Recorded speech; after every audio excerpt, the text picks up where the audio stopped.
भारत को कुशल, निर्णायक और विश्वसनीय नेतृत्व देने वाले हम सबके माननीय प्रधानमंत्री श्री नरेंद्र मोदी जी, उत्तर प्रदेश की महामहिम राज्यपाल माननीय श्रीमती आनंदीबेन पटेल जी, उत्तर प्रदेश के माननीय मुख्यमंत्री योगी आदित्यनाथ जी, रेल परिवार के मेरे सभी साथीगण और वीडियो कॉन्फ्रेंस के माध्यम से जुड़े समस्त देशवासियों को मैं इस शुभ अवसर पर स्वागत करता हूं, नमस्कार करता हूं।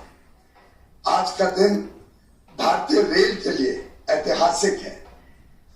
New Khurja, new Bhojpur section पर पहली 12,000 हॉर्स पावर इंजन वाली 1.5 किलोमीटर लंबी मालगाड़ी चलेगी और प्रयागराज में ऑपरेशनल कंट्रोल सेंटर को माननीय प्रधानमंत्री जी के द्वारा देश को समर्पित किया जाएगा।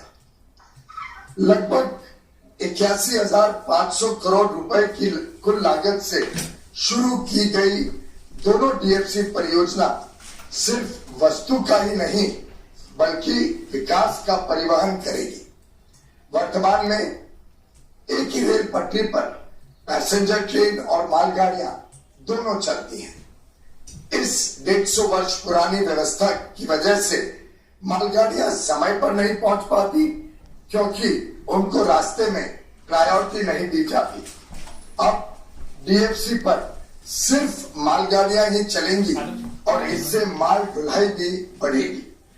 इस रूट पे स्थापित उद्योग जैसे कानपुर और आगरा का चमड़ा, इटावा का ब्लॉक पेंटिंग, फिरोजाबाद का कांच, खुर्जा का पॉटरी, हाथरस का हींग और अलीगढ़ का ताला इत्यादि को अपना सामान कम समय में और अधिक मात्रा में पोर्ट तक भी भेजने की सुविधा होगी, जिससे वो निर्यात में भी इन विषयों को, इन वस्तुओं को बेच सके, विश्व स्तरीय हमारे उद्योग अपनी छाप पहुंचा सके।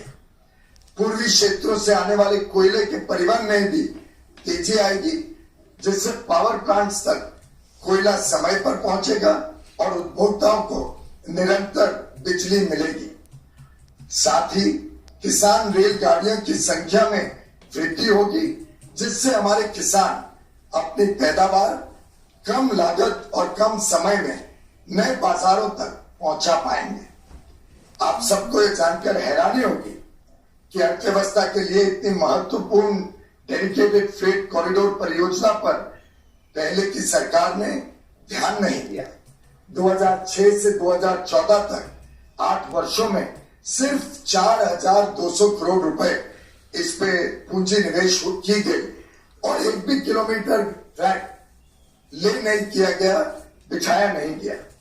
इसका नुकसान हमारे व्यापारी, किसान और उद्योगों को उठाना पड़ा और साथ ही साथ पैसेंजर्स को भी सुगम सुविधा नहीं मिल पाई क्योंकि एग्जिस्टिंग रूट में बहुत कंजेशन रहा, बहुत ज्यादा ओवरलोड रहा।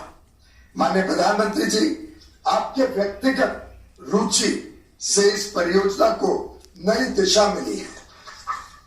आपने इसकी लगातार समीक्षा की और राज्यों से भी लंबे समय से स्थगित मामले सुलझाए तथा समय समय पर हम सबको प्रोत्साहन और प्रेरणा देते रहे।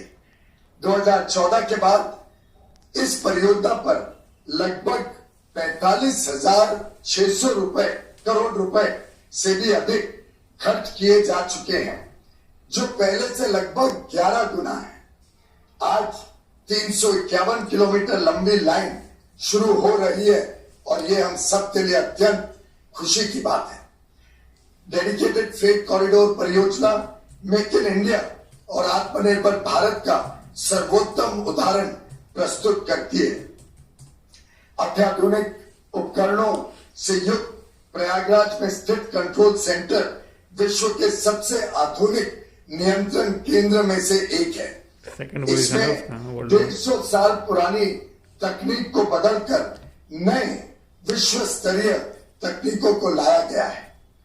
इस वर्ष कोविड-19 के कठिन चुनौतियों के बावजूद रेलवे ने अपने फ्रेट के नुकसान की लगभग पूरी भरपाई कर ली है।